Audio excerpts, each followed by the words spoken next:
Hello students, welcome to Bosco Campus Vision. I am Lakshmi VS, Assistant Professor, Department of Commerce, Don Bosco College, Kottayam. This is the 22nd lecture on banking and insurance. This lecture is based on banking, which is the first module in the subject banking and insurance for semester for students of BCom. In previous lecture, we were discussing about the topic core bank solutions, and in this lecture, we are going to discuss about the topic retail bank products and services. Retail bank products and services. Retail banking refers to provision of a wide variety of banking services directly to individuals and small business concerns with or without limited involvement of intermediaries. അതായത് retail banking എന്ന് പറയുന്നത് banking സർവീസസിൻ്റെ wide വെറൈറ്റിയുടെ ഒരു പ്രൊവിഷനാണ്. And this is provided directly to individuals and small business concerns. And it is provided with or without limited involvement of intermediaries. അതായത് ഇൻ്റർമീഡിയറീസിൻ്റെ ഇൻവോൾവ്മെൻറ്റോട് കൂടിയോ ഇൻവോൾവ്മെൻ്റ് ഇല്ലാതെയോ സ്മോൾ ബിസിനസ് കൺസേൺസിനും ഇൻഡിവിജ്വൽസിനും ഡയറക്റ്റ്ലി നൽകുന്ന ബാങ്കിങ് സർവീസസിൻ്റെ വൈഡ് വെറൈറ്റിയുടെ പ്രൊവിഷനാണ് retail banking. Consumer credit is the heart of the retail banking. അതായത് റീറ്റെയിൽ ബാങ്കിങ്ങിൻ്റെ ഹേർട്ട് മെയിൻ ആസ്പെക്റ്റ് എന്ന് പറയുന്നത് കൺസ്യൂമർ ക്രെഡിറ്റ് ആണ്. It consists of loans to individuals for personal, household or family consumption. അതായത് ഇൻഡിവിജ്വൽസിന് personal കൺസംഷന് വേണ്ടിയോ house hold കൺസംഷന് വേണ്ടിയോ family കൺസംഷന് വേണ്ടിയോ നൽകുന്ന ലോൺസ് ഇതിൽ ഇൻക്ലൂഡഡ് ആണ്. Products offered in retail banking are credit cards, vehicle loans, housing loans, education loans etcetera. അതായത് retail ബാങ്കിങ്ങിൽ offer ചെയ്യുന്ന ഡിഫറെൻറ്റ് പ്രോഡക്ട്സ് ആണ് credit cards, vehicle loans, housing loans, education loans. ഈ പറഞ്ഞ പ്രോഡക്ട്സ് ആൻഡ് സർവീസസ് എല്ലാം തന്നെ retail ബാങ്കിങ്ങിലൂടെ കസ്റ്റമേഴ്സിന് ലഭിക്കുന്നു.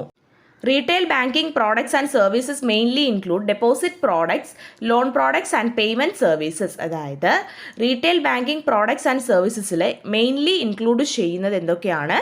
Deposit products, loan products and payment services. ഇതിൽ ഡെപ്പോസിറ്റ് പ്രോഡക്ട്സ് നോക്കാം. Deposit products. Banks offer different deposit products to suit the requirements of various categories of customers. അതായത് വേരിയസ് കാറ്റഗറീസ് ഓഫ് കസ്റ്റമേഴ്സിൻ്റെ റിക്വയർമെൻറ്റ്സിന് സ്യൂട്ടബിൾ ആയിട്ടുള്ള ഡിഫറെൻറ്റ് ഡെപ്പോസിറ്റ് പ്രോഡക്ട്സ് ആണ് banks offer ചെയ്യുന്നത്. And these may include the following. First one is savings accounts. Like checking accounts, savings accounts come in several varieties. Like checking accounts, savings അക്കൗണ്ടിന് പല varieties ഉണ്ട്. Second one is certificate of deposit, CD and money market accounts. CDs pay more than savings account but need to leave the money untouched for at least several months to avoid early withdrawal penalties. അതായത് CDs, certificate of deposits, savings അക്കൗണ്ടിനേക്കാളും കൂടുതൽ pay ചെയ്യും. പക്ഷേ CDസിലെ amount untouched ആയിട്ട് retain ചെയ്യണം at least for several months. അതായത് കുറച്ച് മാസങ്ങളിൽ ഈ സർട്ടിഫിക്കറ്റ് ഓഫ് ഡെപ്പോസിറ്റ്സിൽ എത്ര എമൗണ്ട് ആണോ ഉള്ളത് അത് അൺടച്ച്ഡ് ആയിട്ട് റീമെയിൻ ചെയ്യണം. അതായത് ആ എമൗണ്ട് ഒന്നിനും യൂട്ടിലൈസ് ചെയ്യാതെ സെവറൽ മന്ത്സ് അങ്ങനെ തന്നെ മെയിൻറ്റെയിൻ ചെയ്യണം to avoid early withdrawal penalties. അപ്പോൾ ഇത്തരത്തിൽ മെയിൻറ്റെയിൻ ചെയ്തില്ല എന്നുണ്ടെങ്കിൽ early withdrawal penalties bank charge ചെയ്യും. സോ അത് അവോയ്ഡ് ചെയ്യുന്നതിന് വേണ്ടിയിട്ട് അതിലുള്ള ക്യാഷ് അൺടച്ച്ഡ് ആയിട്ട് റീമെയിൻ ചെയ്യണം. Third one is safe deposit of boxes. Small valuable safe within the walls of the bank kept as safe. So they cannot be stolen or destroyed while in the home. അതായത് within the walls of the bank, ബാങ്ക്സിൻ്റെ വാൾസിനുള്ളിൽ there is a small valuable safe.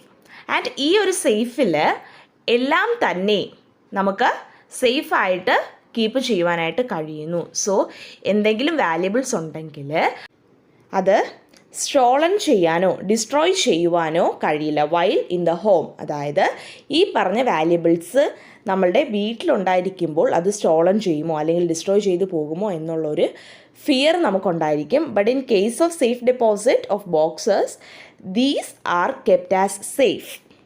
The balance portion of retail bank products and services will be discussed in the next lecture. Thank you.